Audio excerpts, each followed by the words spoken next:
বাংলাদেশ ও ভারতের দ্বিপক্ষীয় সম্পর্কে যেসব চ্যালেঞ্জ দেখা দিয়েছে সেগুলো মোকাবেলায় একসঙ্গে কাজ করার উপর গুরুত্ব আরোপ করা হয়েছে।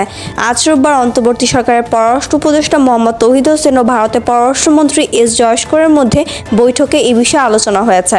ওমানের রাজধানী মাস্কোটে ভারত মহাসাগরীয় সম্মেলনের ফাঁকে তৌহিদ হোসেন ও জয়শঙ্করের মধ্যে এই বৈঠক হয়। বাংলাদেশের ছাত্র জনতার অভ্যুত্থানে 5ই আগস্ট আওয়ামী লীগ সরকারের পতন এবং অন্তর্বর্তী সরকারের দায়িত্ব নেওয়ার পর ভারতের পররাষ্ট্রমন্ত্রীর সঙ্গে বাংলাদেশের পররাষ্ট্র উপদেষ্টা এটা দ্বিতীয় বৈঠক।